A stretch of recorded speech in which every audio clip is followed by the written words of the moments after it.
If you're enjoying this video, smash that like button, subscribe, and hit the bell. Share it with your friends, and let me know in the comments where you're watching from.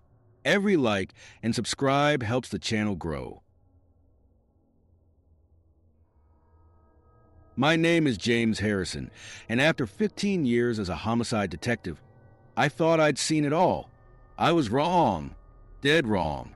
It started on a cold October morning in Michigan, the kind where fog hangs low and drizzle never seems to stop. I was nursing my third coffee of the day, trying to shake off another sleepless night, filled with mere nightmares, when the call came in. Detective Harrison. The dispatcher's voice crackled through my phone. We'd got something weird at the old Sterling Carnival grounds. I sighed, grabbing my worn leather jacket.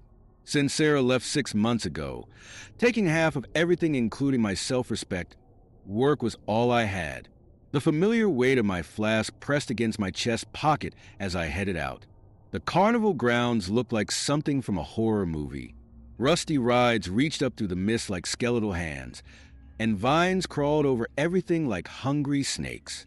But it was the music that got to me first. A faint, tinkling melody floating through the fog. An old music box somewhere, playing a carnival tune that made my skin crawl. Officer Peachin met me at the entrance, looking green around the gills. Back there, he pointed, behind the carousel. You need to see this yourself. I followed him past the silent carousel horses, their painted smiles now cracked and peeling. The victim was propped up against the control booth, posed like a store mannequin. Just a kid. Couldn't be more than 16. Her clothes were carefully arranged, hands folded in her lap. But it was her face that made my stomach turn. Painted with carnival makeup, a frozen smile drawn in red. There's something in her mouth, Pete said quietly. I pulled on my gloves and gently checked. A brass token fell into my palm, tarnished green with age. On one side, a carnival mask. On the other, the words Sterling Carnival, 1946. As I stood up, something caught my eye in a broken mirror nearby. My reflection, distorted and strange. For a second, I could have sworn I saw someone else standing behind me, wearing an old-fashioned carnival costume. But when I turned around, there was only fog and silence. Well, almost silence. That damn music box was still playing somewhere, its cheerful tune now sounding more like a warning. Get forensics down here, I told Pete, and check missing persons reports for the last month. Something tells me this is just the beginning. I didn't know then how right I was, or how personal this case would become. As I walked back to my car, the carnival tune followed me, mixing with the sound of my flask hitting against my chest with each step. Some cases get under your skin. This one was about to crawl inside and make itself at home. 2 weeks after finding the first body. I couldn't sleep. Every time I closed my eyes, I saw that painted smile. The case file on my desk was getting thicker, but answers were hard to find. Then the second call came. This time, it was the Ferris wheel. Another teenager, a boy named Mike Collins, posed just like the first victim. Same carnival makeup, same careful positioning, and another old token in his mouth. His mother's cries still echo in my head from when I had to tell her. Something's not right about these tokens, my partner, Lisa Martinez, said as we stood in the rain. They're all from 1946, but they look brand new. She was right. Someone had cleaned them up, made them shine. But why? Back at the station, I spread out the old newspapers from 1946. My hands were shaking, not from the usual need for a drink, but from what I was reading. 3 teenagers had disappeared that year too, right before the carnival shut down for good.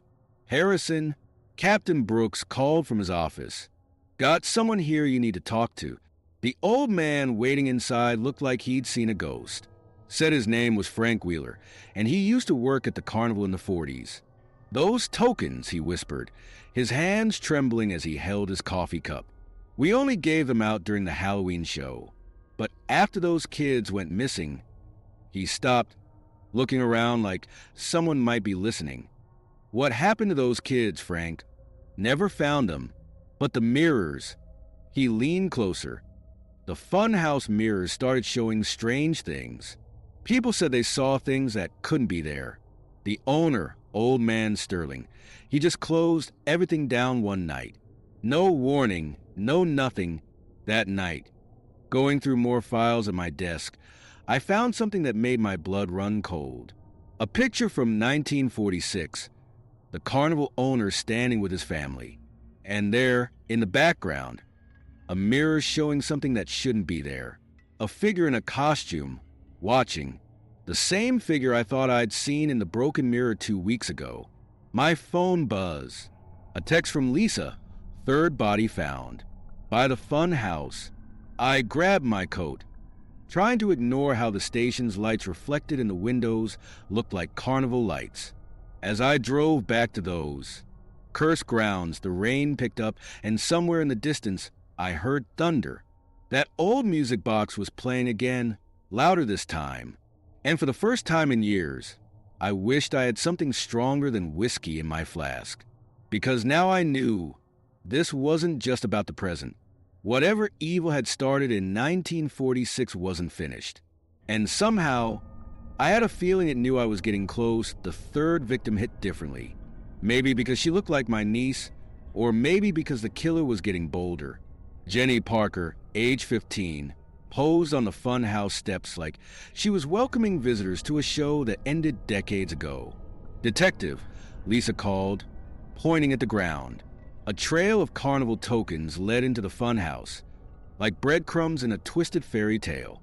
It's a trap, I said, but we both knew we had to go in.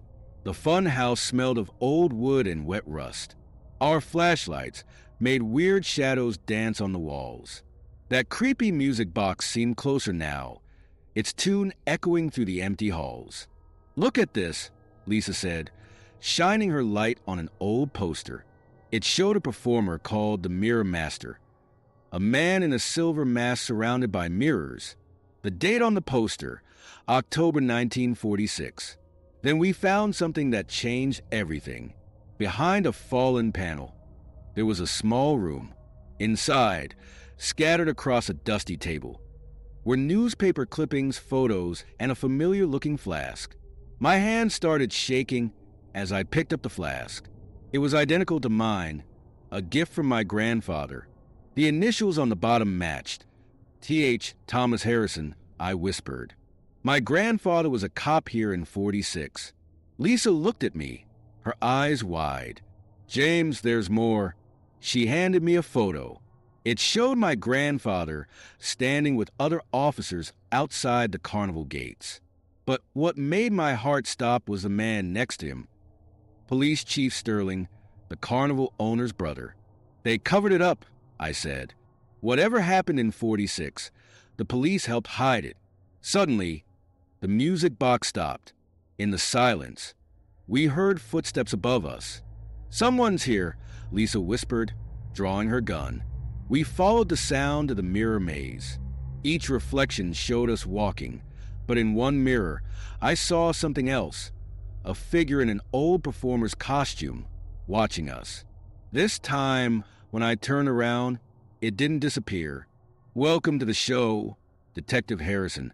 A voice echoed through the maze. Your grandfather enjoyed his performance too. The lights went out. In the darkness, all I could hear was Lisa's breathing, the rain outside, and the soft click of mirrors moving. James, Lisa's voice came from somewhere to my left. These aren't just mirrors. They're... Her voice cut off. When my flashlight finally worked again, I was alone in the maze. In every mirror, the same message was written in red. Time for the final act. My hands were shaking as I pulled out my grandfather's old diary from the evidence box. After Lisa disappeared in the mirror maze, I knew I had to find answers in the past.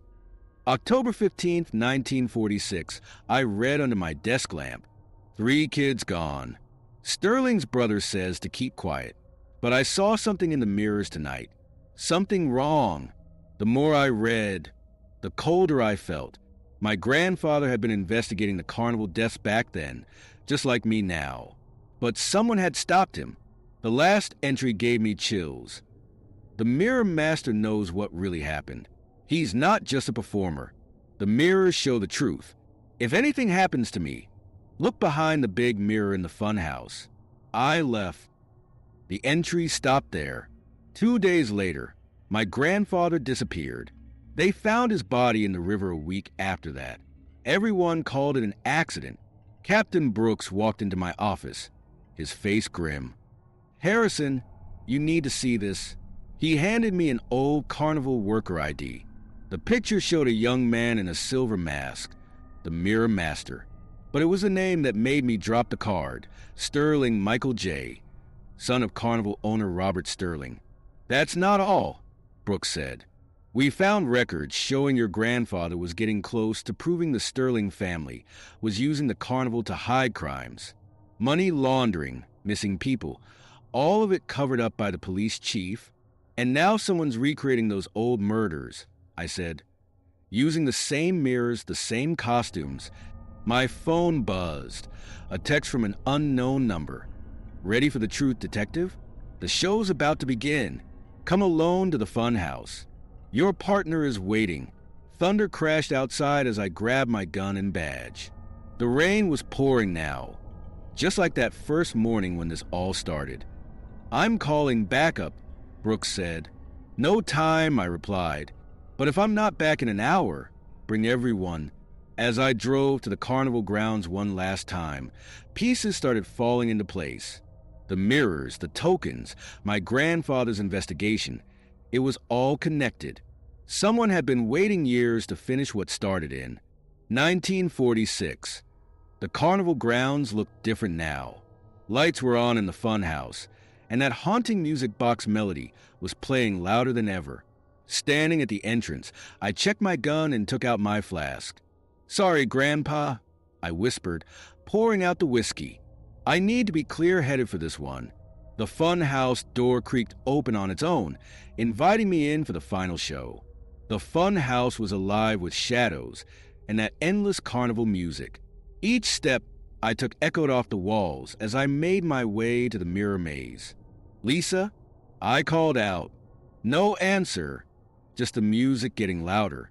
Then I saw her. Lisa was tied to a chair in the center of the maze, surrounded by mirrors. But something was wrong.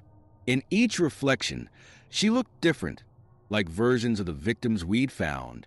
"Careful, detective," a voice said from behind me. "Mirrors can play tricks on your mind." I turned to face a tall figure in an old silver mask, the Mirror Master's costume.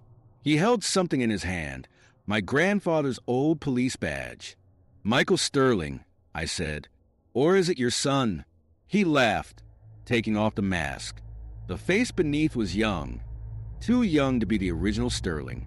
"Very good, detective.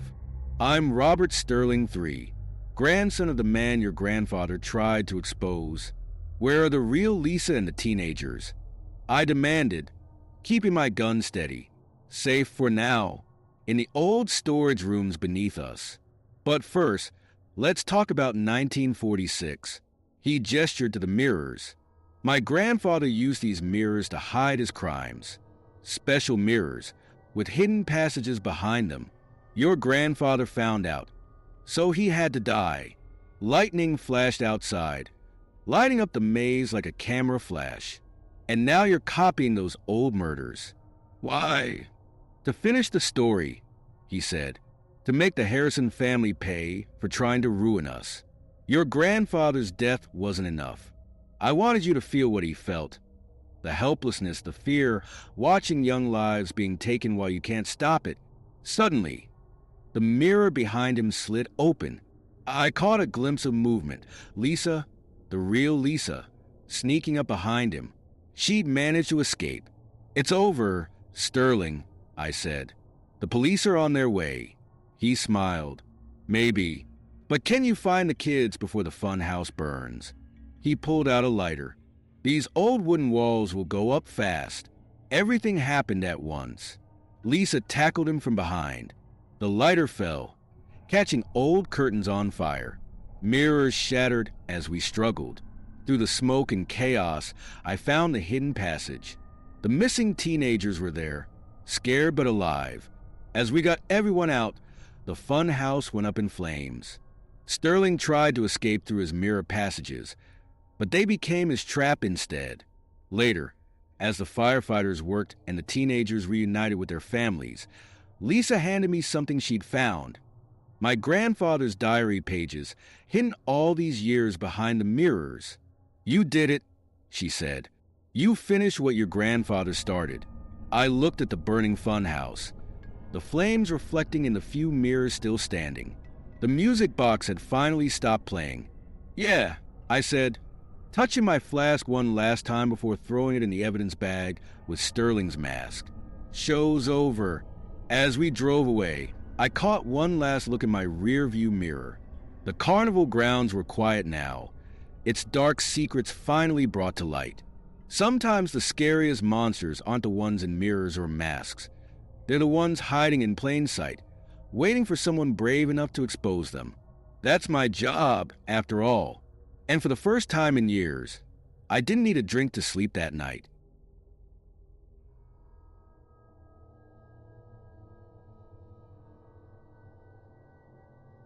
My name is Frank Miller, and I work the night shift at KXRB, a small radio station tucked away in the Colorado mountains. It's not much, just an old building with a tall transmission tower that blinks red against the dark sky, but it's become my home since Sarah passed away last spring. Tonight, like every night, I sit in front of the control panel, surrounded by the familiar hum of equipment that's probably as old as I am. The clock on the wall reads 11:43 p.m., and outside, snow is falling so thick I can barely see the station's parking lot through my window. Just my beat-up Chevy out there, half buried in white. I adjust my headphones and lean into the microphone. You're listening to KXRB, your friendly voice in the mountains. It's another cold one tonight, folks. Bundle up tight. My voice sounds different to me now, older, tired maybe. The war in Korea changed me, and losing Sarah, well, that changed everything else. The static is worse than usual tonight. It keeps creeping into our signal, like whispers trying to break through. I've gotten used to it mostly, but sometimes it reminds me of the Morse code messages I used to send during the war. ... The memories come back when I least expect them. I reach for my coffee mug, my third cup tonight, and that's when I hear it, between songs, barely noticeable at first. A strange sequence of tones, different from our usual static. Something about it makes the hair on the back of my neck stand up. I check the equipment, but everything looks normal. Probably just interference from the storm, I mutter to myself, but deep down, I know it's something else. In my 3 years at the station, I've never heard anything quite like it. The phone rings, startling me. At this hour, it's usually just truckers requesting songs to keep them awake on the mountain roads. But when I pick up, there's only silence. Then that same strange tone, clearer now, almost like it's trying to tell me something. I hang up quickly, my hands shaking slightly.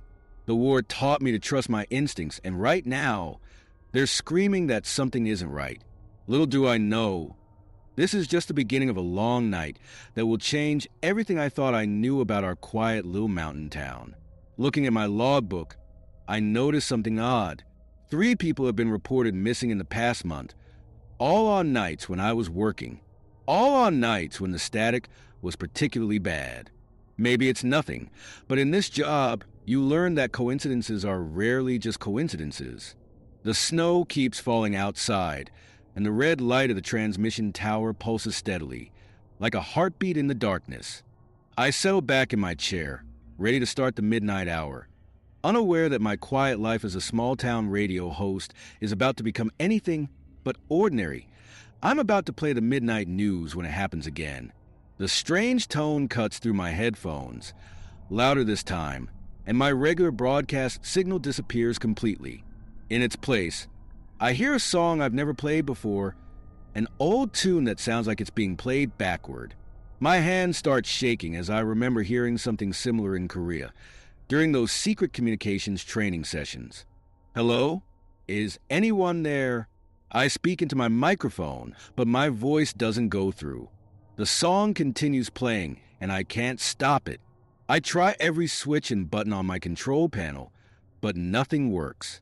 Then I hear it, a voice, deep and distorted, speaking numbers in a pattern.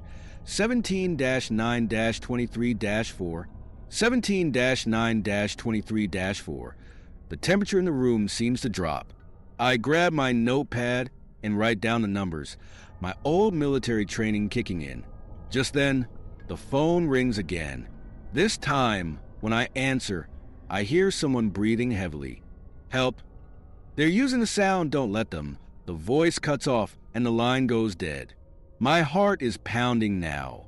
I look out the window at the swirling snow, feeling more alone than ever. The missing persons reports flash through my mind. Tom from the gas station, Betty who worked at the diner, and old Mr. Johnson. All vanished on nights just like this. I pull out the station's records, searching for anything unusual. In the back of a drawer, I find an old folder marked classified in faded red letters. Inside, there's a map of our broadcast area with strange markings and a document about something called Project Soundwave. Suddenly, the lights flicker. Through the static in my headphones, I hear what sounds like Morse code, but it's not any code I learned in the military. As I try to decode it, I notice something even stranger. The snow outside is falling in a pattern, almost like it's dancing to the mysterious broadcast. The station's back door creaks open, letting in a blast of cold air. Footsteps echo down the hallway, but when I look out of my booth, there's no one there. Just empty shadows and the quiet hum of equipment. I grab my flashlight and stand up. Someone or something is in the station with me, and I have a feeling they're connected to these broadcasts and the missing people. Taking a deep breath, I step out of my booth, ready to face whatever's waiting in the darkness. The red light from the transmission tower pulses through the windows, casting strange shadows on the wall. As I walk down the hallway, the numbers keep repeating in my head. 17-9-23-4. What could they mean? And more importantly, what happened to the missing people? I have a feeling I'm about to find out, whether I want to or not, that MY flashlight beam cuts through the dark hallway as I follow the sound of footsteps. The classified folder is tucked under my arm, and each step I take makes the old floorboards creak. The sound of static follows me, coming from every speaker in the building. Then I spot it. A door I've never noticed before, hidden behind some old filing cabinets. It's made of metal, not wood like the others, and there's a keypad next to it.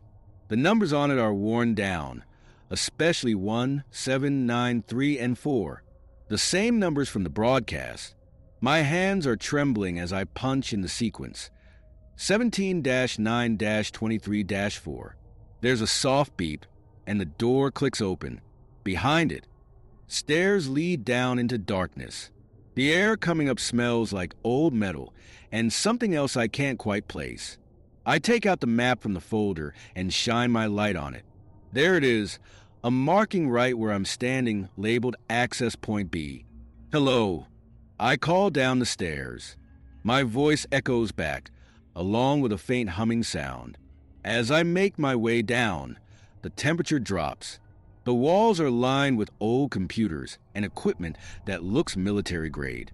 On a desk, I find a logbook dated 1953, the year I was in Korea.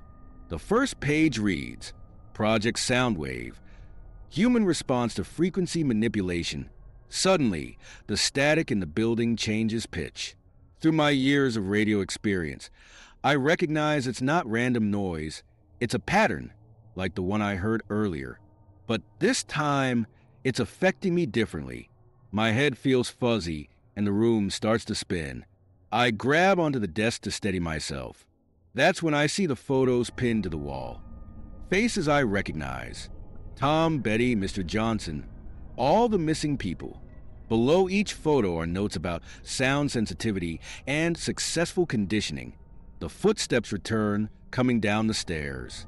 I duck behind a large machine, my heart pounding so loud I'm sure whoever it is can't hear it. Two people in military uniforms walk past, talking in low voices. The frequency is stable tonight, one says. Perfect conditions for another test. What about the radio host upstairs? The other asks. Miller? He's perfect for the next phase. His military background, his Morse code experience. We've been watching him since he started here. My blood runs cold. They've been planning this all along. The missing people, the strange broadcasts, my job at the station. None of it was a coincidence. The sound gets louder, and my vision starts to blur. I have to get out of here, have to warn someone. But first, I need evidence.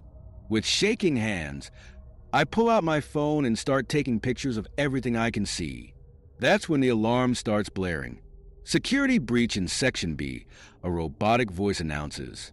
Containment protocol initiated. The military men turn around. In the red emergency lights, I can see their faces clearly for first time. One of them smiles, and it's not a friendly smile. Hello, Frank, he says. We've been expecting you. My mind races as I look for a way out. The military men step closer, but I'm not the same scared radio host I was an hour ago. 3 years in Korea taught me a thing or two about tight spots. The missing people, I say, trying to keep my voice steady. What did you do to them? The taller man, whose name tag reads Colonel Webb, keeps that cold smile. They're fine, Frank. They're helping us test something important, just like you will. Just then, the strange sound returns through the speakers, stronger than ever. But this time, I understand what's happening. They're using sound waves to control people's minds. The static, the weird broadcasts, the numbers, it's all part of their experiment. You can't just make people disappear, I say, backing away slowly. Someone will notice. Who's going to notice in a small mountain town? The other man laughs. Especially during these winter storms. People disappear in the mountains all the time. I spot something behind them, a large control panel with a red button marked Emergency Broadcast Override. If I can just reach it, the sound gets louder, making my head spin. Through the haze, I see more photos on the wall. These ones show people in hospital beds, hooked up to machines that look like radio equipment. The missing townspeople. Why are you doing this? I asked, trying to keep them talking while I inch toward the control panel. The human mind is an amazing thing, Frank. Colonel Webb says, with the right frequency, we can make people do anything. The perfect weapon, invisible, untraceable, and completely deniable. Suddenly, the power flickers. In that split second of darkness, I make my move. I dive for the control panel, slamming my hand on the override button. The sound stops immediately, replaced by the normal radio static. Alarms start blaring again. Red lights flash everywhere. Through the speakers, I hear doors opening upstairs and confused voices. The missing people, finally free from whatever signal was controlling them. You don't understand what you've done, Webb shouts, reaching for me. But I'm already running, clutching the folder of evidence.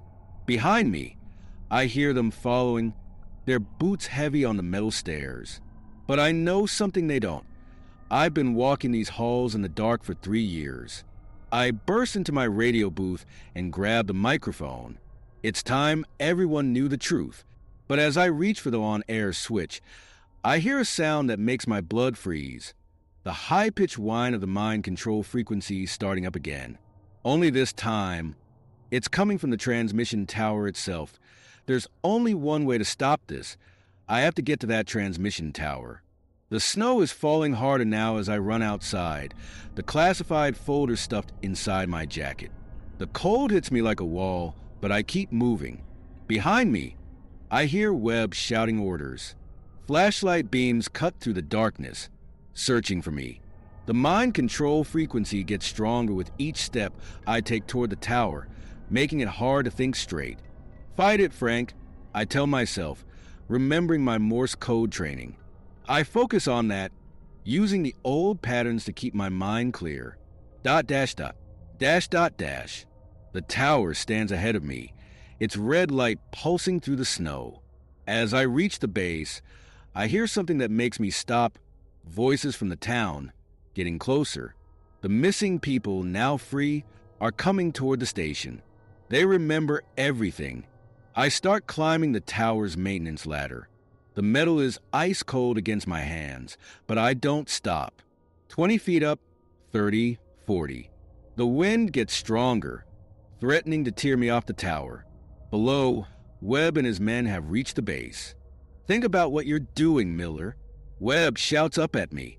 We're trying to protect our country. By hurting innocent people? I shout back, still climbing. That's not protection. That's controls. Finally, I reach the broadcast array. The source of the frequency is a small black box attached to our regular equipment. Next to it is something else, a familiar piece of equipment from my military days. A signal jammer. My fingers are numb from the cold as I pull out my phone. First, I take pictures of everything. The box, the jammer, the military men below. Then I send them all to the local newspaper, the police, and my old army buddy who works for the FBI. Even if they catch me, the truth will get out. The frequency reaches a painful pitch. Below, I see some of Webb's men dropping to their knees, affected by their own weapon. Webb himself is shouting into a radio, calling for backup. With the last of my strength, I grab the black box and the jammer. This is for Sarah, I whisper, thinking of my late wife who always told me to stand up for what's right. Then I rip them both from the tower. The sound stops instantly. The sudden silence is deafening. By the time I climb down, police cars are arriving, their lights flashing blue and red in the snow. The FBI isn't far behind. Webb and his men are surrounded by angry townspeople and local law enforcement. I walk past them, still clutching the evidence, and straight into my radio booth. My hands shake as I turn on the microphone one last time. This is Frank Miller at KXRB. I say, my voice steady. And I have a story to tell you all. 3 months later, I'm still here at the station. The military men are in prison, and the truth about Project Soundwave is public knowledge. Sometimes, late at night, I still hear static in my headphones. But now it's just regular static. The kind that reminds me we're all connected, sending our voices out into the darkness, hoping someone is listening. The red light still blinks on top of the tower, but it doesn't seem scary anymore. It's more like a lighthouse now, helping people find their way home.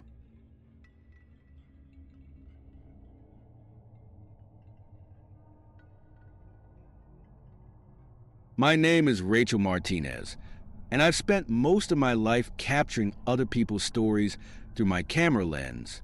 These days, I run a small photography studio in downtown Chicago, taking happy photos of families, newborns, and couples in love. But it wasn't always this way. For 10 years, I worked as a crime scene photographer for the Chicago Police Department. Every day, I documented the darkest moments of humanity, things that most people couldn't bear to look at. Maybe that's why my eyes started giving me trouble. The doctors say it's just stress and age, but sometimes I wonder if it's because of all the horror they've had to witness. My studio is my sanctuary now. It's an old brick building from the 1930s, with large windows that let in beautiful natural light during the day. But my favorite place is still the dark room in the basement. There's something magical about watching images appear in the chemical bath under that soft red light.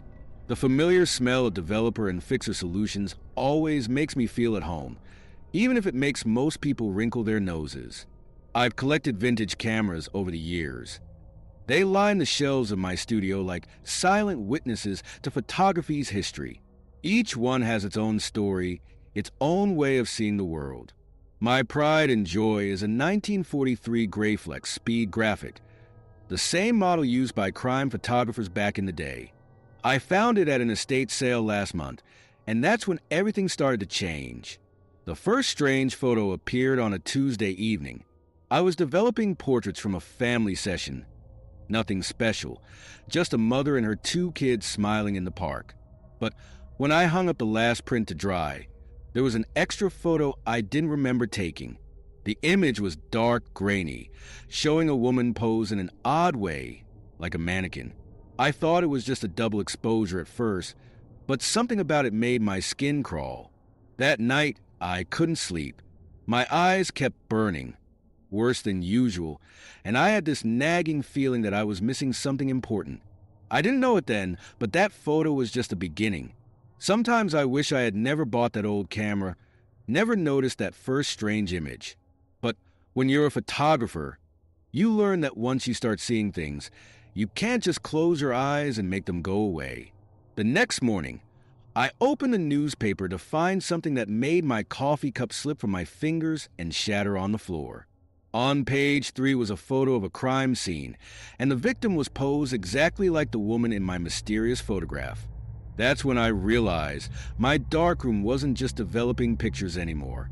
It was developing warnings that I spent the next few days trying to convince myself it was just a coincidence. But deep down, I knew better. My hand shook every time I went into the darkroom now, wondering what would appear in my developing tray next. It's not possible, I kept telling myself as I worked in the red glow of the darkroom. Photos can't predict the future, but then it happened again. This time, I was developing a wedding photo shoot. As the pictures slowly appeared in the chemical bath, I saw it. Another strange photo I hadn't taken. A man sitting on a park bench, his head tilted at an unusual angle. The image was grainy, like an old newspaper photo, but clear enough to make out his face. My vision blurred as I stared at it, the way it often did these days. I had to squint to see properly, and the burning in my eyes got worse. But I couldn't look away. I decided to do some research. The old camera I bought, the 1943 Graflex, had belonged to a photographer named James Wilson. He had worked for the Chicago Tribune in the 1940s, covering both normal news and crime scenes. But when I dug deeper, I found something disturbing. Wilson had disappeared in 1947, right after a series of mysterious deaths. All the victims had been found posed like subjects in a portrait studio. That night, I couldn't sleep again. I kept thinking about the man in my photo. The next morning, with trembling hands, I opened the newspaper. There was, just like before, a man had been found dead on a park bench, posed exactly like in my photograph. My phone rang, making me jump. It was Detective Sarah Chun, an old friend from my crime scene photography days. "Rachel," she said, her voice serious. "We need to talk. Something strange is happening, and I think you might be able to help." I looked at the old Graflex camera sitting on my shelf, its lens seeming to stare back at me like a knowing eye. Whatever was happening, I was already too involved to walk away. But as I grabbed my coat to meet Sarah, I couldn't shake the feeling that my darkroom was becoming something else, a doorway to something dark and dangerous. The burning in my eyes got worse as I stepped outside. Maybe they were trying to tell me something. Maybe they'd seen enough already that I met Sarah at our usual coffee shop. Her face looked worried as she spread crime scene photos across the table. Photos that made my stomach turn. 3 deaths in 2 weeks, Rachel. All posed like some twisted photo shoot, Sarah said, keeping her voice low. When I saw these, I remembered the cases you used to talk about, the ones from the 1940s. My hands wrapped tightly around my coffee cup.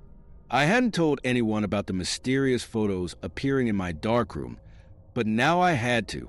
Sarah listened without interrupting, her expression getting more serious with each word. "We need to see that camera," she finally said. Back at my studio, I showed her the old Graflex.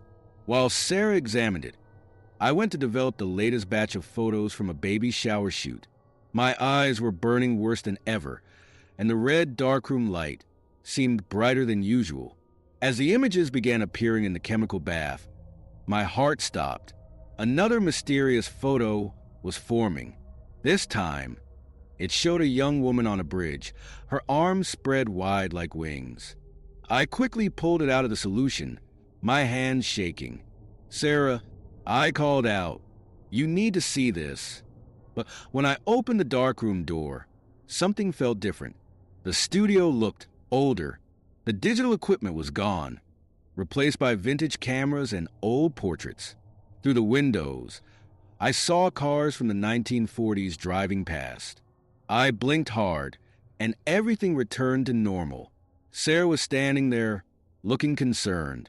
"Your eyes," she said. "They're bleeding." I rushed to the bathroom mirror. Thin red lines were running from my eyes like tears. But what terrified me most was what I saw behind my reflection. For just a second, I could have sworn I saw a man in old-fashioned clothes, holding a camera. He was smiling, but not in a friendly way. "I think I know what's happening," I told Sarah, my voice shaking. James Wilson, the photographer who owned this camera, he wasn't just taking pictures of crime scenes. He was creating them. And somehow, through this camera, through my dark room, he's trying to do it again. Sarah finished my sentence. "Using you." I nodded, wiping the blood from my cheeks. "We have to stop him. But first, we need to find that woman on the bridge. We might still have time to save her." The sun was setting outside, casting long shadows through my studio windows. We had to hurry, but as I gathered my things, I couldn't shake the feeling that with each photo, with each vision, I was getting pulled deeper into something I might not be able to escape. The old cameras on my shelves seemed to watch us leave, their lenses glinting in the fading light like knowing eyes. Something told me we were running out of time, not just to save the woman in the photo, but to save me too. Sarah and I spent hours checking every bridge in Chicago. My eyes kept playing tricks on me. Sometimes I'd see things from the 1940s, then they'd snap back to present day. The bleeding hadn't stopped. I could taste a metallic tang on my lips. "There!" I suddenly shouted, pointing ahead. The Michigan Avenue Bridge. A woman in a blue dress was standing near the railing, just like in the photo. She was real. This was really happening. Sarah called for backup while I got out of the car. "Ma'am," I called out, walking slowly toward her. "Please, step away from the edge." The woman turned. Her eyes looked empty, like she was in a trance.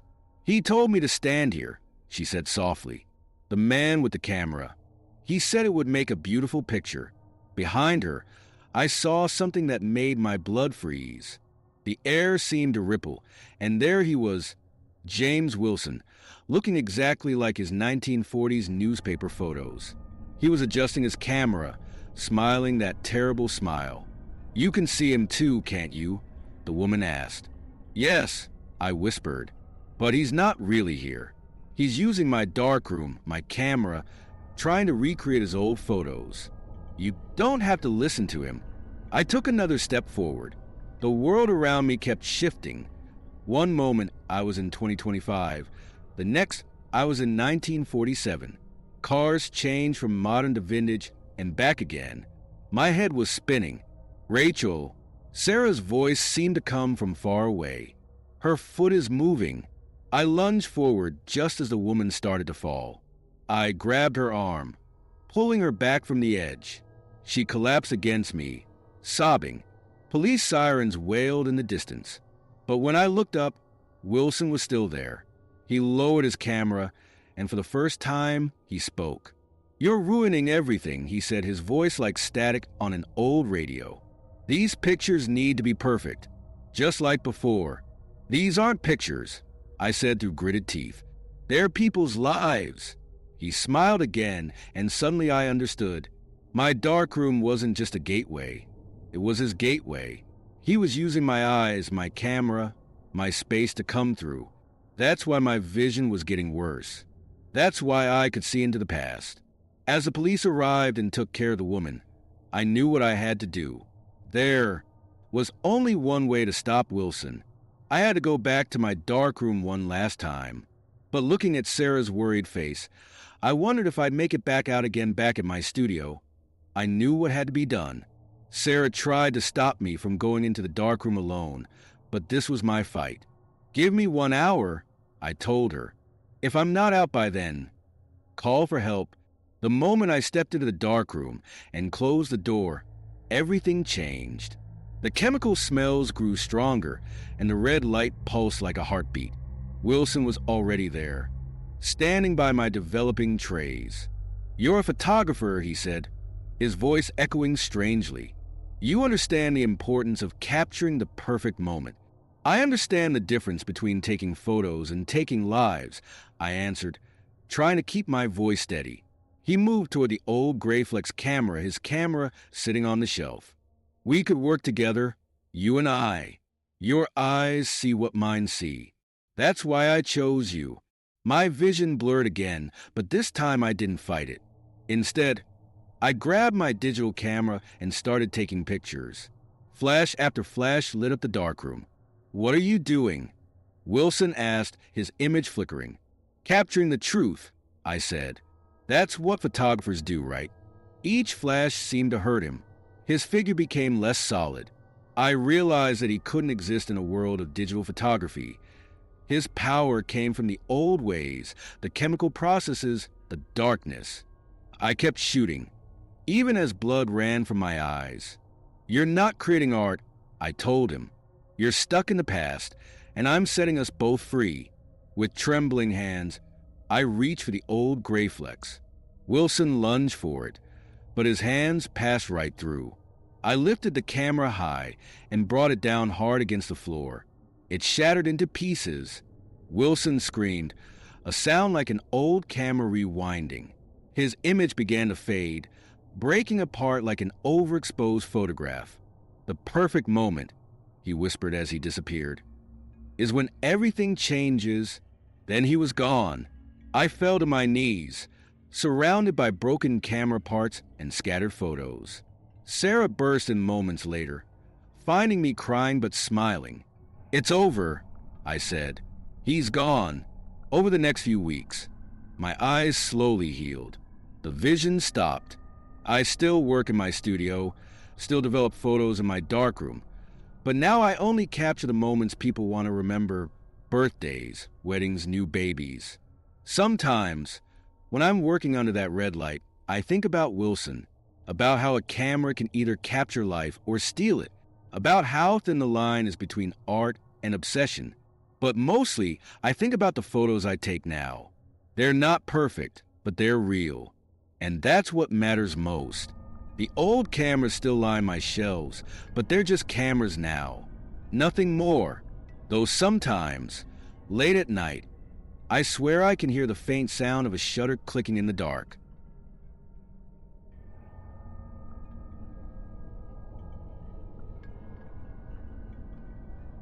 My name is Thomas Walker, and I never thought I'd return to Colebrook. 20 years ago, I left this Pennsylvania mining town with nothing but bitter memories and a hole in my heart where my father used to be. Now, as my car crawls along the cracked pavement of Main Street, I can't help but notice how death seems to have swallowed everything. The morning fog hangs low, but it's not just fog. There's something else in the air. That familiar rotten egg smell I remember from childhood. Hydrogen sulfide. We call it in my line of work as a mining safety inspector. But to the locals, it was always just the breath of the devil. Empty houses line both sides of the street, their windows either broken or boarded up. Patches of steam rise from cracks in the ground like phantom fingers reaching for the sky. The underground fire that started decades ago is still burning, turning this whole town into a smoking graveyard. I park my car near what used to be Murphy's General Store. The faded sign still hangs crooked above the door, creaking in the wind.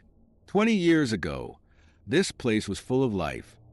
Miners buying their lunch, kids begging for candy, wives gossiping over grocery bags.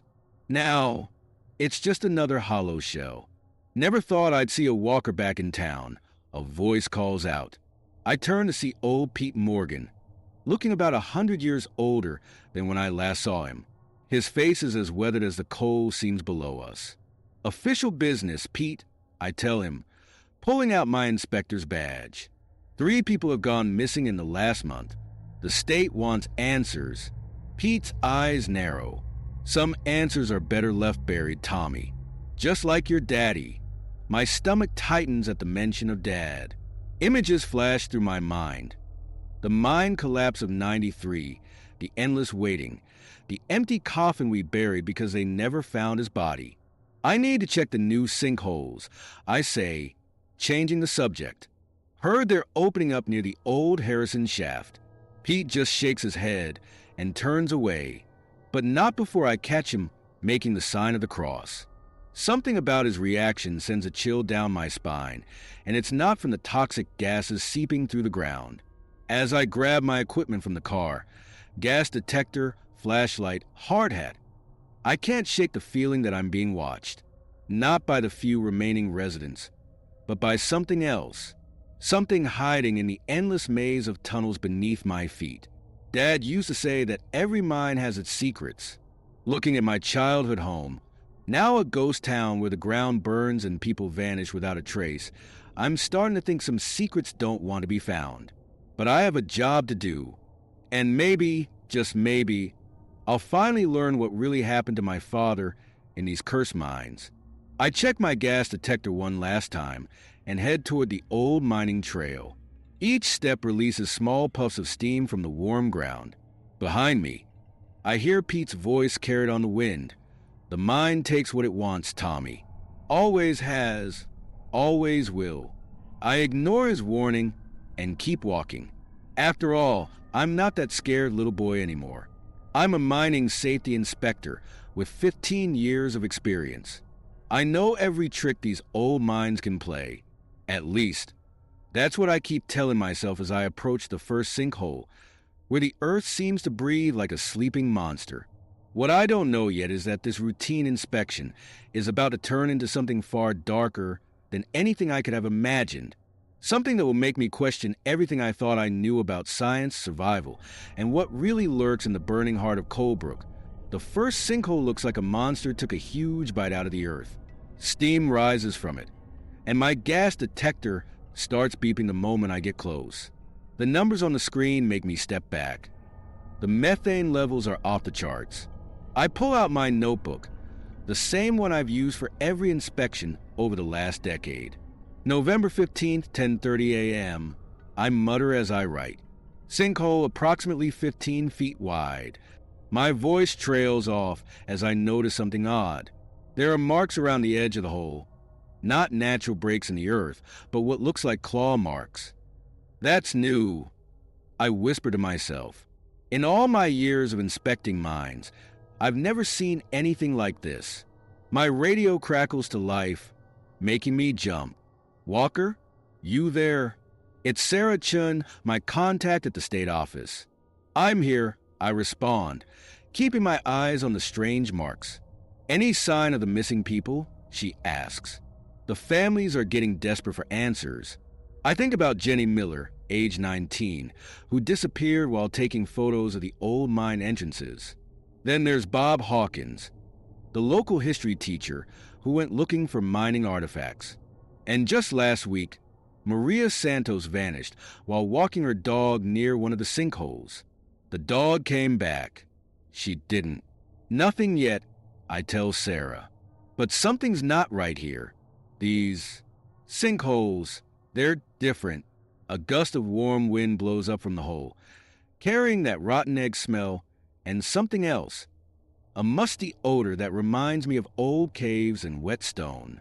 My flashlight beam catches something at the bottom of the sinkhole, something that makes my heart skip a beat. Sarah, I'm going to have to call you back, I say, cutting off a response. There, half buried in the loose dirt, is a backpack, red with white stripes, exactly like the one Jenny Miller was carrying when she disappeared. I secure my safety line to a nearby tree and start carefully making my way down. The walls of the sinkhole are warm to the touch, and small rocks tumble down as I descend. My heart pounds so loud I can hear it over the hiss of escaping gases. When I reach the backpack, I notice two things right away. First, it's partially melted, like it was exposed to intense heat. Second, there's a trail of disturbed earth leading to what appears to be a narrow tunnel. A tunnel that shouldn't exist according to any of my maps. I shine my flashlight into the opening. The beam disappears into darkness, but for a split second, I swear I see something move. Something that reflects light like eyes. Then I hear it, a sound that makes every hair on my body stand up. From deep within the tunnel comes what sounds like singing. Not happy singing, but the kind that makes you think of funeral hymns and forgotten things. And underneath it, barely audible, what might be someone crying. My training says to back out now. Call for backup. Wait for a proper team. But then I remember my father. Remember how they never found him. Remember all those nights wondering if he was trapped down there, waiting for help that never came. I check my gas detector one more time, tighten the straps on my hard hat, and take out my spare flashlight. Against every safety regulation I've ever enforced, I start crawling toward the tunnel entrance. Jenny? I call out softly. Bob? Maria? Is anyone there? The singing stops. The crying stops. Everything goes quiet except for the steady drip of water somewhere in the darkness ahead. And then, clear as day, I hear a voice I haven't heard in 20 years. Tommy? Son, is that you? My heart nearly stops. Dad's voice. But it can't be. He died 20 years ago. Yet I heard it, clear as day, coming from that dark tunnel. Hello. I call out again, my voice shaking. Who's there? No answer this time. Just a soft drip of water and the distant rumble of the underground fires. I know I should turn back, but my feet keep moving forward. The tunnel is barely wide enough for me to stand, and the walls feel warm and slick under my hands. My gas detector keeps beeping, warning me about bad air, but the levels aren't deadly yet. I mark my path with bright orange spray paint, just like Dad taught me. Always leave a trail, he used to say. The mine's like a maze, and mazes need breadcrumbs. After about 50 feet, the tunnel opens into a larger cave. My flashlight beam shows old mining equipment scattered around. Rusty picks, broken carts, rotting support beams.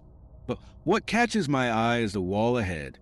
Someone has carved symbols into the rock, hundreds of them. As I get closer, I realize their dates.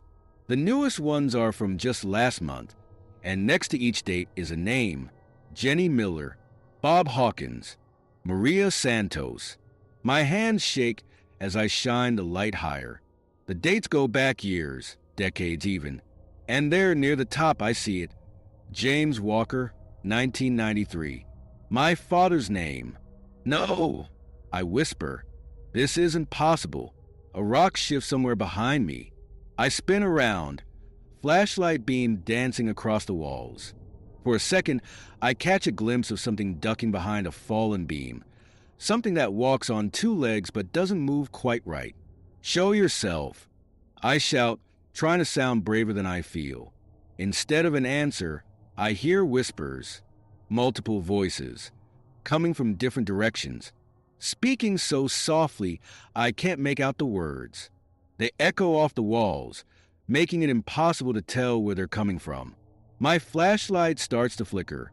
I bang it against my palm, but it keeps getting dimmer. The backup flashlight does the same thing. Something's draining their power.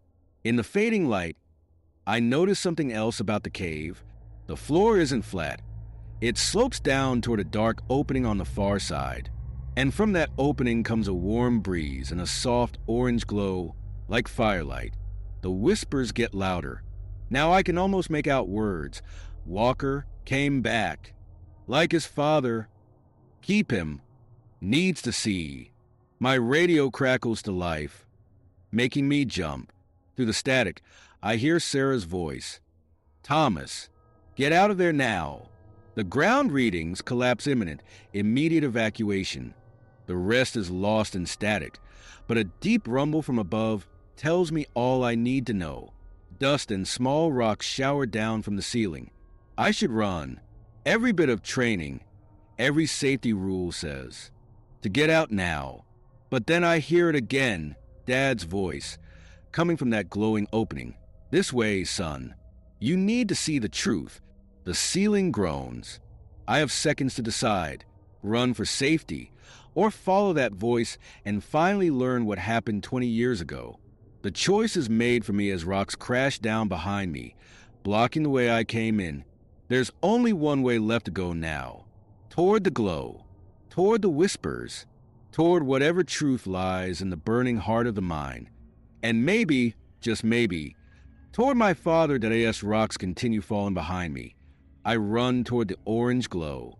The tunnel slopes down, getting warmer with each step. My boots splash through puddles of warm water, and the air gets thicker, harder to breathe. Then I see it, a sight that makes me stop dead in my tracks. The tunnel opens into an enormous cavern, bigger than a football field. But it's what's inside that turns my world upside down. There are houses down here. Not normal houses, but makeshift ones made from old mining equipment, scraps of metal and wooden beams. String lights hang between them, powered by humming generators. Gardens grow in patches where warm light seeps through cracks in the ceiling. And there are people, dozens of them, but they're different. Their skin is pale as milk from living underground. Their eyes are large, adapted to the dark. Some walk with a strange shuffle, like their bones grew wrong. Welcome home, Tommy. I turn toward the voice, and my legs almost give out. There he stands, my father, 20 years older, hair white as snow, skin pale as the others, but alive. Very much alive. Dad! My voice comes out as a whisper. How? How is this possible? He steps forward, and I notice he walks with a limp now. The collapse of '93 didn't kill us, son. It trapped us. But we found something down here, something that kept us alive. As if on cue, the ground trembles, and through a crack in the floor, I see it, a strange, glowing substance mixed with the underground stream. It gives off that orange light I saw earlier. Minerals in the water, Dad explains. They changed us, kept us alive, but he gestures to his appearance. Not without a cost. The missing people? I asked, though I already know the answer. They found their way down here, like you did. Some stayed because they had no choice. The tunnels collapsed. Others stayed because they chose to. My mind spins. Jenny Miller steps out from behind one of the houses. She looks different now. Paler, with those same large eyes, but she's alive. She gives me a small wave. But why did you try to contact us? Mom thought you were dead. I thought you were dead. Dad's face falls. The mining company, they knew about this place, about what the minerals could do. They tried to seal us in, keep us quiet, said we were all dead in the collapse. We tried sending messages at first, but he trails off, looking at the others. We couldn't risk them finding us. They'd turn this place into a lab, turn us into experiments. Another rumble shakes the cavern, stronger this time. Dust rains down from the ceiling. The ground's getting more unstable, I say. These tunnels could collapse any minute. You all need to evacuate. Dad shakes his head. We can't go up there, Tommy. Look at us. The world isn't ready. We're safe here. Safe. I gesture at the crumbling ceiling. This whole place is about to come down. The underground fires are getting closer. The toxin levels are rising. You'll all die if you stay. Before Dad can answer, an explosion rocks the cavern. Part of the ceiling crashes down near the houses. Screams echo through the chamber. The fires have reached the methane pocket, I shout. This whole place is going to blow. Dad looks at the frightened faces around him, then back at me. I see the moment his decision changes in his eyes. Everyone, he calls out. Gather only what you can carry. We're leaving. Now. As chaos erupts around us, with people scrambling to grab belongings, I pull out my radio, praying it still works. Sarah, come in. This is Thomas. I need every emergency crew you can get to the old Harrison shaft. And Sarah, tell them to bring blankets. Lots of blankets. And medical help, Dad adds quietly. They're going to need it. The cavern shakes again. Time is running out. Now comes the hard part, getting everyone to safety before the whole mountain comes down on our heads. And somehow, I have to prepare the world above for what they're about to see. Time becomes a blur as we rush through the tunnels. I lead the way with Dad right behind me, followed by about 30 others. The ground keeps shaking, and the heat is getting worse. This way, I shout, following my orange spray paint markers. Jenny Miller helps an elderly couple, while Bob Hawkins carries a crying child on his shoulders. Maria Santos limps along, supported by 2 others. Another explosion rocks the tunnel. A support beam crashes down barely, missing us. The main shaft is blocked. Someone yells from ahead. I shine my flickering flashlight around frantically, trying to remember the old mine maps I studied. There's another way. The ventilation shaft. It's narrow, but it should lead to the surface. Dad grabs my arm. Tommy, some of us, we can't climb like we used to. The changes in our bodies. We're all getting out, I say firmly. All of us. I pull rope from my emergency pack and start tying it into a harness system. The heat is becoming unbearable, and my gas detector is screaming warnings. We reach the ventilation shaft, a straight shot up about 100 feet to the surface. I can see a tiny patch of gray sky above. The shaft is wide enough for one person at a time, with old metal rungs set into the wall. Strongest climbers first. I shout, help pull others up from above. One by one, they start climbing. Jenny goes first, then Bob. They'll help pull up the others. The shaft fills with coughing and heavy breathing as smoke starts pouring in from somewhere. Tommy, Sarah's voice crackles through my radio. Emergency crews are here. Where are you? Ventilation shaft behind the old office. Get ropes down here now. Minutes feel like hours as we help people up. The ground keeps shaking, and pieces of the shaft wall are breaking loose. 20 people up. 25. The heat is getting worse.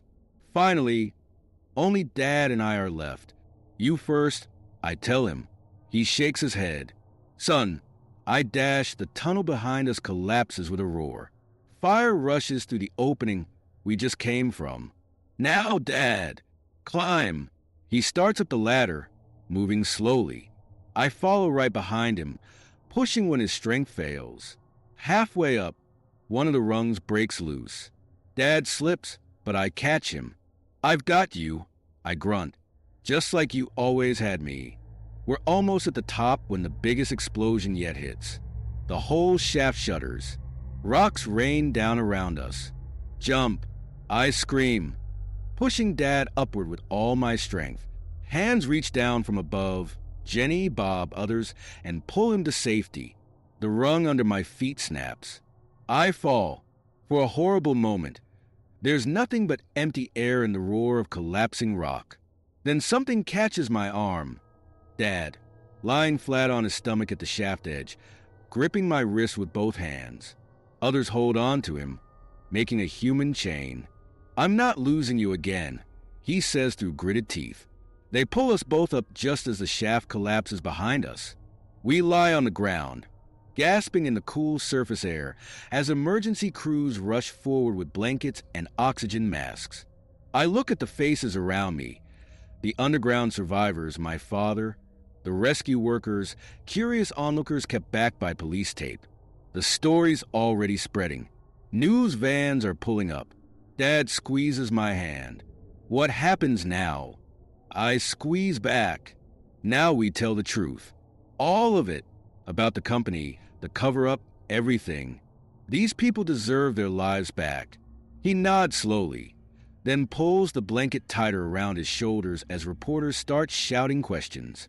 The morning sun touches his pale skin for the first time in 20 years. The ground gives one final rumble, then goes quiet. The old mine has taken its last breath, but its secrets are finally in the light where they belong, and my father is home.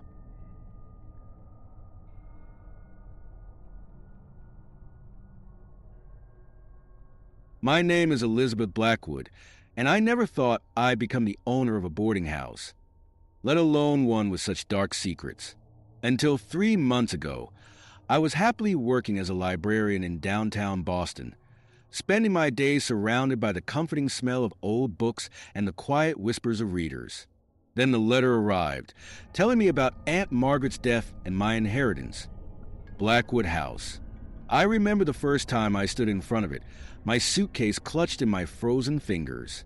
The Victorian mansion loomed against the gray January sky, its 3 stories of weathered brick and Gothic windows staring down at me like a stern old teacher. Snow was falling, as it always seems to do here, making everything eerily quiet except for the crunch of my boots on the icy path. "Welcome home, Miss Blackwood," Mr. Peterson, the caretaker, said as he opened the heavy wooden door. The hinges creaked. Everything in this house creaks, and the warmth from inside wrapped around me like a thick blanket. But there was something else, too, a feeling I couldn't shake, like when you think someone's watching you but turn around to find an empty room. I spent that first evening in Aunt Margaret's study, my study now, going through her meticulous records. She kept notes on every tenant who ever stayed here, their habits, their stories, their secrets. As I flipped through the leather-bound journals, my fingers tracing her neat handwriting, I found myself drawn to one particular detail. Every full moon for the past 30 years, something strange had happened at Blackwood House. The coal furnace in the basement groaned, sending shadows dancing across the walls. Outside, the wind whistled through the bare branches of the ancient oak trees, and somewhere in the house, a floorboard creaked. I told myself it was just the settling of an old house, but deep down, I knew I had inherited more than just a building. That night, as I lay in my new bed unable to sleep, the insomnia that would become my constant companion had already begun. I heard footsteps in the hallway, but when I opened my door, I found only darkness and the faint scent of lavender, Aunt Margaret's favorite perfume. Little did I know then that my real story was just beginning, and that the secrets hidden within these walls would change my life forever. The next full moon was just 2 weeks away, and with it would come the first death that would force me to question everything I thought I knew about my family's history. I should have paid more attention to the warning signs. The collection of antique dolls I found in the attic, their glass eyes following my every move. The mysterious herbs growing in the greenhouse even in the dead of winter, and most of all, the whispers I kept hearing every night as I tried to sleep, whispers that sounded eerily like my aunt's voice saying, "Be careful, Elizabeth. Some doors should stay closed." But I didn't listen. How could I? I was a librarian, after all. We're taught to seek knowledge, to uncover the truth. And now, as I sit here writing this down, I realize that some truths come at a terrible price. This is my story, the story of Blackwood House, of the secrets we keep, and of the past that never truly dies. IT was my first week managing the boarding house, and I was starting to get to know my tenants. There were 6 of them. Mr. Collins, a retired teacher who loved his morning coffee on the porch, Mrs. Chun, who baked the most amazing cookies, Tom and Sarah Miller, a young couple saving for their first home, Dr. James, who worked night shifts at the hospital, and Mr. Reed, a quiet businessman who kept to himself. Everything seemed normal until the night of the full moon. I was in my study, trying to organize Aunt Margaret's papers, when the lights started flickering. At first, I blamed the old wiring. This house had so many problems that needed fixing. But then I heard Mr. Reed scream. I ran upstairs, my heart pounding. The other tenants were already gathered outside his door. "Mr. Reed?" I called out, knocking hard. "Are you all right?" No answer. With shaking hands, I used my master key to open the door. The room was freezing cold, much colder than it should have been, even with the winter weather outside. And there, in his armchair by the window, sat Mr. Reed. His face was frozen in an expression of pure terror, and beside him lay a cup of tea, spilled on the carpet. The police said it was a heart attack, but something felt wrong. As I helped them with their investigation, I found a strange note in Mr. Reed's jacket pocket. It was written in faded ink. Beware the moon's light at Blackwood House. That night, I couldn't sleep again. My insomnia was getting worse, and every time I closed my eyes, I saw Mr. Reed's face. Around 3 a.m., I decided to check Aunt Margaret's records again. What I found made my blood run cold. Exactly 30 years ago, another tenant had died in the same room, in the same chair during a full moon. His name was William Reed, Mr. Reed's grandfather. I started digging deeper into the house's history. Each time I opened another of Aunt Margaret's journals, I found more strange connections, more deaths, all on full moon nights, all connected somehow to the past. The next day, while cleaning Mr. Reed's room, I noticed something odd about the wallpaper. There was a slight bulge, and when I pressed it, I heard a hollow sound behind the wall. My hands trembled as I peeled back the paper, revealing something that would change everything. A small wooden door, sealed with rusted hinges. I knew I should wait, maybe call someone to help, but curiosity got the better of me. As I reached for the door handle, the lights flickered again, and somewhere in the house, I heard what sounded like a child's laugh. What I found behind that door would lead me down a path I never expected, into the darkest secrets of my family's history. But right then, standing in that cold room with my hand on the door handle, I had no idea that I was about to uncover why Aunt Margaret had really left me this house, and what I was supposed to do about the curse that came with it. The grandfather clock downstairs struck midnight, and as its deep chimes echoed through the house, I took a deep breath and pulled open the door. The hidden room was small, about the size of a large closet. When I shined my flashlight inside, what I saw made me gasp. Dolls, dozens of them, sitting on dusty shelves that lined the walls. They weren't ordinary dolls. They were old, with porcelain faces and real human hair. Each one had a name tag pinned to its dress and dates written beneath. My hands shook as I picked up one of the dolls. The tag read Mary Elizabeth Reed, 1892. The doll's hair was a dark auburn, tied with a faded ribbon. Next to it sat another doll, William Reed, 1925, the grandfather who had died in this very room. Miss Blackwood, Mrs. Chen's voice made me jump. She was standing in the doorway, her face pale. I heard noises and came to check. Oh my, her eyes widened at the sight of the dolls. Mrs. Chun, did you know about this room? She stepped closer, wringing her hands. No, but I've been having dreams. Strange dreams about dolls and a woman in old-fashioned clothes. She's always mixing something in the greenhouse. The greenhouse. Of course. I remembered seeing it from my window, its glass panels clouded with age. I hadn't gone inside yet, but now I knew I had to. That night, I couldn't stop thinking about the dolls. I pulled out more of Aunt Margaret's journals, reading by candlelight because the electricity kept going out. The more I read, the more pieces started fitting together. The Blackwood women had always been different. In the 1890s, my great-great-grandmother was part of a spiritualist group. They believed they could talk to the dead, but something went wrong. People started dying, always men, always during a full moon. I found a hidden compartment in Aunt Margaret's desk. Inside was an old book, its pages yellow with age. It was filled with recipes for potions and herbs, but these weren't normal garden plants. They were poisonous ones, the kind that could make someone's heart stop. The next morning, I went to the greenhouse. The door was stuck, but I managed to push it open. Inside, despite the winter cold, plants were growing everywhere. In the center was a table with dried herbs and small bottles. Everything was covered in dust, except for one plant, a small purple flower that seemed to glow in the dim light. As I stood there, trying to make sense of it all, I heard footsteps behind me. Dr. James was watching me from the doorway. "Interesting plants you have here," he said, but something in his voice made me nervous. You know, I've been researching the history of this house. The Blackwood women have quite a reputation. Before I could answer, I noticed something that made my heart stop. On his hand was a ring, the exact same ring I had seen in a photograph of William Reed from 1925. The wind rattled the greenhouse windows, and dark clouds covered the sun. Another full moon was coming in 3 days, and I had a terrible feeling that Dr. James knew more about my family's secrets than I did.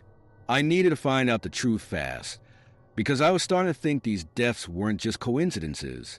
They were part of something bigger, something that had been happening in this house for over 100 years. And somehow, I was now part of it too. That evening, as I sat in my study looking at the family tree I'd pieced together, I noticed something strange. Every Blackwood woman had lost her husband mysteriously, always on a full moon. And now, with Dr. James wearing that ring, I realized history was about to repeat itself, unless I could stop it. The question was, did I want to? I spent the next 2 days digging deeper into my family's past. The more I learned, the more scared I became. It wasn't just a series of accidents. It was a curse started by my great-great-grandmother, Rose Blackwood. In 1892, Rose fell in love with a man named Thomas Reed. He promised to marry her, but instead married her younger sister. On the night of their wedding, during a full moon, Rose used the plants from her greenhouse to make a special tea. Thomas died that night, and so did the curse begin. Every man who lived in this house with the Reed family blood would die on a full moon. Rose had made sure of it by creating a spell using those creepy dolls, each one containing a lock of hair from a Reed family member. The curse would continue until the last Reed was gone. I found Dr. James in the library that evening, reading one of Aunt Margaret's old books. "You know, don't you?" I asked. "About who you really are?" He smiled, but it wasn't friendly. "I'm the last living Reed," he said. "I changed my name to hide, but I couldn't stay away from this house. I needed to know why my family keeps dying here." The wind howled outside, rattling the windows. Tomorrow would be the full moon. "We can end this," I said. "Break the curse." "How?" he asked. I told him about the dolls, the greenhouse, and Rose's spell book. According to the book, there was a way to break the curse, but it required a choice. A Blackwood woman had to willingly give up the house and everything in it, including the greenhouse and its deadly plants. That night, as I lay in bed listening to the storm, I heard footsteps again. But this time, when I opened my door, I saw her, Aunt Margaret's ghost, as clear as day. She was wearing her favorite lavender dress. "Elizabeth," she whispered, "you must choose. Keep the house and let the curse continue, or give it all up to save an innocent man."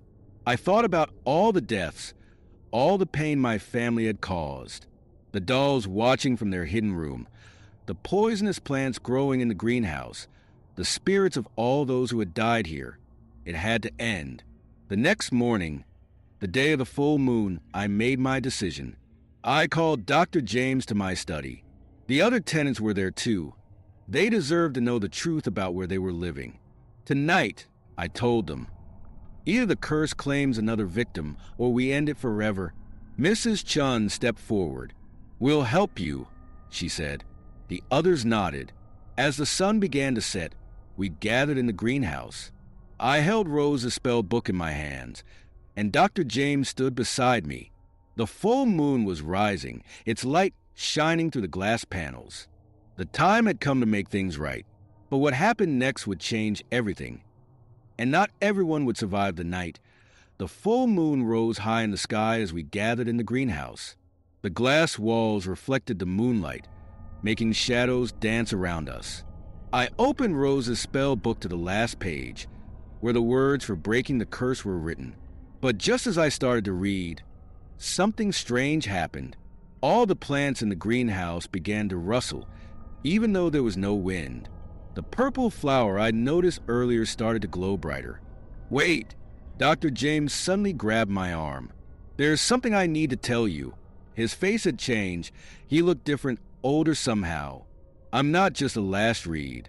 I'm Thomas Reed's great-grandson, and I came here to continue what he started." Before I could react, He pulled out a small bottle filled with dark liquid. Your great-great-grandmother wasn't the villain in this story. Thomas Reed was practicing dark magic. He was going to use this house to hurt people. Rose stopped him the only way she could. The ghost of Aunt Margaret appeared again, nodding slowly. He's telling the truth, Elizabeth. The curse wasn't to hurt the Reeds. It was to protect everyone else from them. Each doll isn't a victim. It's a guardian, keeping their dark magic locked away. Everything I thought I knew was wrong. The Blackwood women weren't killers. They were protectors. Each death on the full moon wasn't murder. It was stopping another Reed from continuing Thomas's evil work. Mrs. Chun stepped forward, holding one of the dolls from the hidden room. That's why we're all here, she said softly. Each tenant in this house was chosen by your aunt.